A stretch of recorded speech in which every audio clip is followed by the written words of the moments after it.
Cora, wife of the Earl, who's Hugh Bonneville. So I suppose you could call her the mistress of the house upstairs. Well, she's partly distinguished by the fact that she's an American who's married into the aristocracy, and she's an heiress, as many of them did. It's a sort of a buccaneer 20 years into the future, from where Edith Wharton set her novel about the American heiresses who came to Europe looking for aristocratic husbands. And she's ended up with an aristocratic husband, and it's been a very happy marriage. And she's raised 3 English girls and is running this massive household and has coped remarkably well with everything that suggests, including the huge cultural shock of suddenly being thrown into a very singular world. And it's a nice character because the inference from the script is that she tends to cope with things incredibly well, and she's managed to create a very happy marriage and family life out of all the elements that were thrown at her. Without her fortune, it would all have fallen apart. And but she finds herself in a position where, because of English law, her fortune is completely out of her control and won't be inherited by any of her children because they're all girls. So you can imagine how powerless that makes someone feel in a society where she has very little power anyway. So it's amazing to think that not so long ago a woman could have so little control over her own destiny. It kickstarts the story of the family and fuels the first act. The fact that they had satisfied themselves that they looked after the legacy by arranging for their eldest daughter to marry the heir apparent, who was a distant cousin, who in the first scene you see has gone down with the Titanic. And so that throws everything into a state of chaos because their plan has been foiled. And they're confronted by the fact that the next in line to inherit is a very, very distant cousin who's middle class, God forbid, doctor who actually works for a living in some small town somewhere. So they're all horrified by this prospect. That's been a lot of fun because there's a lot of friction between them because Maggie's character is quite bossy and, needless to say, domineering. But they have an uneasy alliance at the same time because of the fact that they're both very interested in looking after the inheritance for the grandchildren or my children, and have less sympathy for this idea that the earldom and the house should stay intact no matter who inherits it, which is a very particularly aristocratic English idea and something that I wouldn't have, as an American, grown up being indoctrinated into. And as Maggie's character has married into the earldom herself, she's not as loyal to this idea of the legacy of the earldom either. So neither of us can see that it makes too much sense to give away everything to a distant cousin. So we're partners in our small and quiet rebellion in a way. In a historically muted way, she is. And because she's American also, she doesn't have as much patience as everybody else for doing things the way they're always done for the sake of it. But because she's a woman of her era, she's speaks softly and carries a soft stick. I mean, she's someone who is, her rebellion is always very graceful and understated.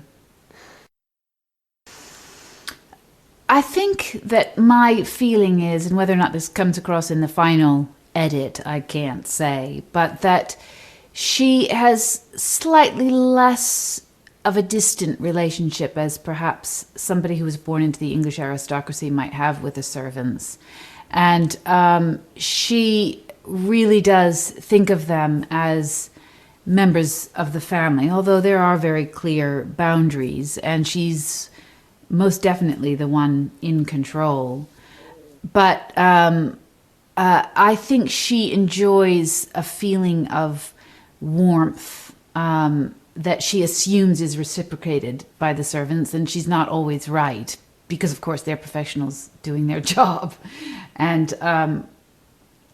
but I think because of the fact that she's an American and not quite as accustomed to the way things work in England, she likes to see them as more as one big happy family that are all cooperating with one another to a certain extent.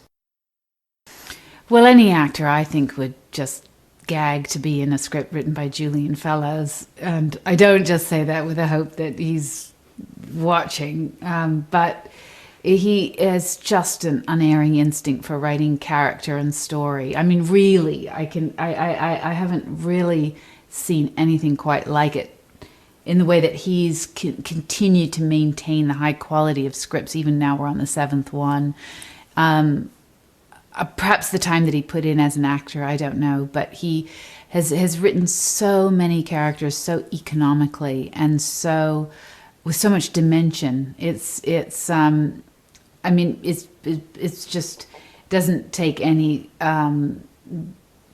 brain power whatsoever if you're an actor who wants to play characters, to want to be a part of it, because it's just gold dust. But also for me, it's nice to play a role that in some ways mirrors my own life, because I'm an American who's spent nearly 2 decades here and raised English children and made, the cultural adjustments that one does make moving to England. So in that sense, I can personally definitely relate to the part and have a lot of respect for what I know that entails, having experienced it myself. Even though we speak the same language, in many ways, it's a different language. I mean, you only have to sort of experience it to be able to know what I mean. But the cultural references and the humor and there is a divide between the countries. They have such different experiences geographically and historically, and I mean, it's a fascinating subject that's fascinated writers for hundreds of years. I mean, a lot of the time we can just relax and breathe easily in the knowledge that this historical advisor who's here every day will look after us, which is such a luxury. And even if he's completely wrong in what he says it with such authority that you absolutely feel very relaxed that it will do. I mean, it's part just instinct, that what would be acceptable to me watching a show, I apply. I mean, none of us were actually there in 1913 England, so all of it is a bit of a guess, and a lot of it has to do with just an instinct as to what I would accept as an audience watching a period piece. But then again, a lot of the way things were done, Alistair actually knows from reading, or God knows how he knows, but even if he makes it up, it's convinced us all. So it's easy because of him. I think that what we're trying to convey is a marriage that works on every level. It's a marriage where they are both fully formed, mature, distinct people who function well together. Part of what makes it work so well is that there are so many definitions that they're happy to abide by. I think a lot of the contemporary angst that we live with now comes with the fact that we all have so many choices every single day about every minute of our lives, and there's something so relaxing about settling into a part in which she has very little room to maneuver. So, well, neither of them do. And they accept that, and they make the most of it, and they enjoy their lives in each other's company. And so I think from a contemporary perspective, to look at a marriage like that is very interesting. It's interesting for me to live it in a kind of artificial way, because there's a lot to be said for it. Yes and no, probably on some deep level they must be aware, but they become so accustomed to it that, like an actor performing on a stage, they forget the audience is there, and yet it sort of energizes and fuels them as well, feeds them. It's a very synchronous relationship, I think, that they all enjoy. But they perform these scenes with the servants standing there that they're clearly not even thinking that there's somebody observing them, because they're just so used to it. What I'm finding a little bit challenging about it as an actress is that whenever you want to have a bit of business to do, which is sometimes very helpful, she just literally didn't do anything. There's never any business, except maybe plunging a needle into a tapestry. And that was it. Every single girl on the show has had one episode at least with their corset where their every organ has just rebelled, and they just haven't been able to continue for a little bit. And then your body does adjust to it. But for us to suddenly be cinched in is not easy. It's been really wonderful. I think for pretty much everybody.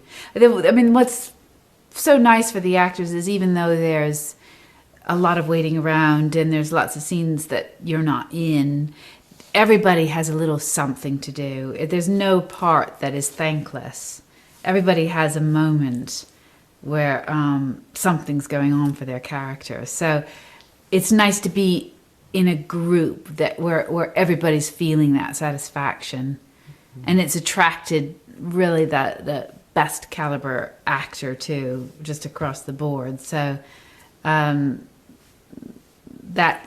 we all feed off of one another, and there's a sort of a general happiness doing it, I would say. I mean, I haven't really talked to everybody about it, but that's my feeling.